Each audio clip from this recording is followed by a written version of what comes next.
Good day to our viewer and thanks for tuning in. You are watching African Delights with Calvin, and you can visit us and find us on www.bladeruns.com.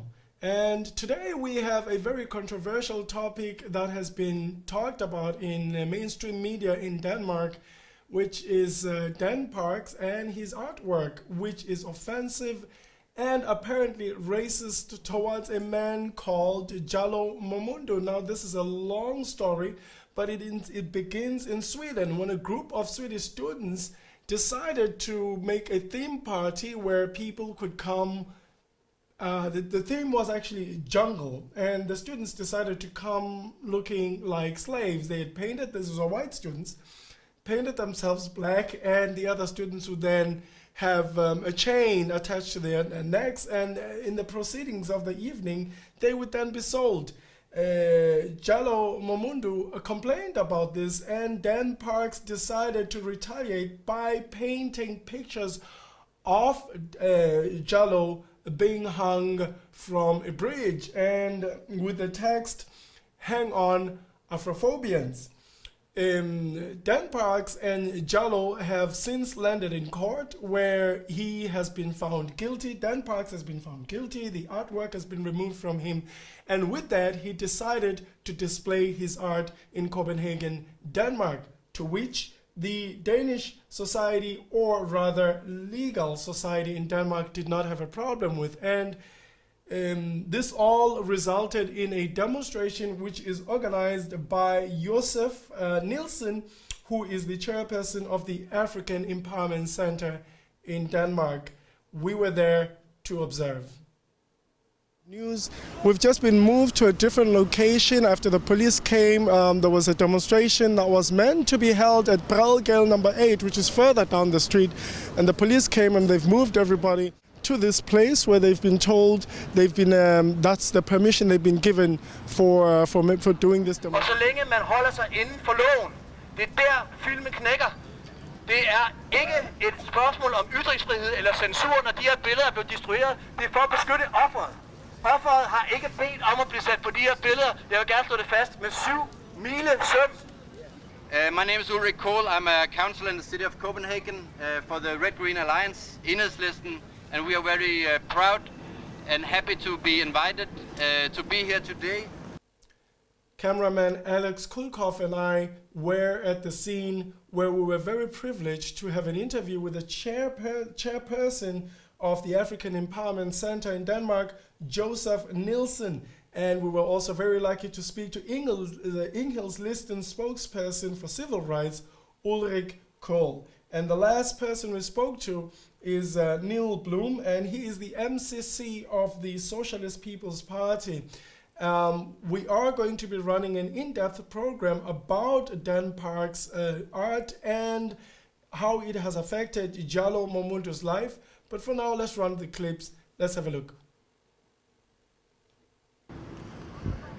Yes, hi, we're still here. The demonstration has now moved from Kongens Nytorv up to the Danish Parliament, and I'm standing here with Josef Nielsen, and he's the chair of the African Empowerment Center in Denmark.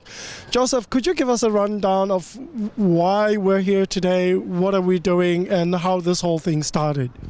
We are here today, thank you for having me. We're here today because in less than what takes through 2 or 3 hours, the exhibition was moved.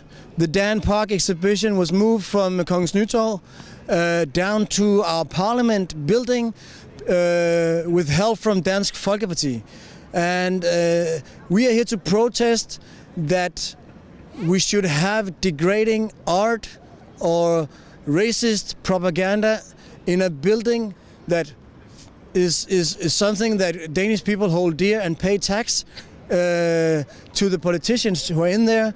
And we think that Dan Park, the debate about Dan Park has been way too heavily focused on freedom of speech and freedom of expression, and not dealing with the fact that he's actually stepping on people of African descent. He's actually, without permission, using people's face, name and phone number, putting them up in public. That is illegal. a lot of people don't know what has Mr. Momondo gone through with his family in Sweden. The exact same thing. Since he had been put up in public, he has been having death threats, not just like 2 or 3 times, but a lot of times. He is actually under the police protection right now. He has to have a hidden identity. So we're standing here at Kongens Nytorv, Denmark, in Copenhagen, with Ulrik Kohl. Am I saying your name correctly? Yeah, sure. Yes, and he's from Enhedslisten, which is the Red Green Alliance in Denmark. It's a political party, and he is the civil rights spokesperson for the party. We just heard you talking earlier about a whole slave history in Denmark. Could you? We didn't even know that this existed. Could you tell us a little more about that? Maybe just a few words. Yeah, sure. I think it's important that when we're talking about racism today and that we want a society where everybody is treated equally, we also have to look at our past, because we have a history of racism. And as you know, we are standing right here. It's in a neighborhood where the rich people of Copenhagen for the last 200-300 years have lived, around the King's Palace. And many of the households here 200 years ago, right where we are standing looking at, they would have black slaves working, taking care of the kids, cleaning, cooking. That was a normal thing. And what I think is important to remember is this part of our history. We've got an international audience that watches our shows, and we're thinking this could portray Denmark as a fundamentally racist society. And I just wanted you to explain a little bit and tell us and contextualize what is happening today in terms of the bigger feeling in Denmark. I think you're right. We have a small group of right-wing extremists who are using as a false flag the freedom of expression to combat the rules we have in the society against racist discrimination. So we're still standing at the demonstration against Denmark's art, as the media likes to describe it. It's been described as controversial, which inevitably led to this demonstration here today. And joining me right now is Neil Blum, who's a member of the SF Party, the Socialist People's Party. Socialist People's Party, and he is a member of City Council of Copenhagen. Member of City Council of Copenhagen. Should I refer to you as Neil or Mr. Blum? We're very informed. Don't worry. He actually came here on a bike. So could you tell us a little bit about your party, your principles, and why you're actually here today to join the demonstration? Okay, first of all, as you said, my name is Neil Blum. I'm a member of the City Council. I sit on the Committee on Environment here in Copenhagen, where we maintain parks and whatnot. Our party is about social equality, first and foremost. We want that means justice for all. That means distributing the wealth in society. So, and that means clean and air and energy. That's basically the gist of my party. Of course, there's a lot more.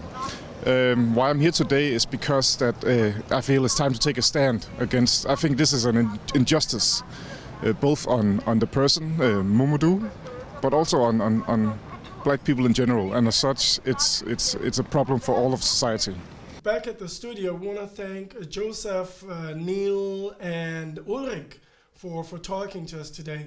And you know, the question that I think we should all be fundamentally asking ourselves is why are we talking about this in 2014 in Copenhagen, Denmark? I'm gonna say one thing, and that is the artwork that was made illegal in Sweden, the artwork that was not exhibited in the gallery because Mr. Kirsten, or whatever his name is, feared for his life. Somebody threatened his life and vandalized his gallery, which is absolutely unbecoming. Somebody did this to somebody's private property. This is not okay and does not justify anything. The artwork was displayed in the Danish Parliament. Really? In Parliament. That's where it was eventually displayed. Hence, the demonstration moved to Parliament. Now, we have to say this. This is a small group of people. and ultimately the last kicks of a dying horse and a breed. Because the regular Dane is not racist. We love this country, and I know a lot of Danish people around me who aren't like this, and this must in no way skewer the picture of what Denmark and Danish principles stand for. For Dan Parks, this man, I'm not gonna play the role of the angry black man. I'm just gonna say this.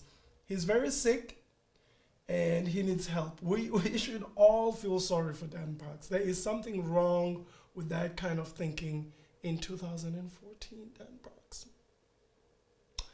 So, thanks for watching, and remember to visit our Facebook and like us, and visit our YouTube channel and subscribe. Thanks for watching.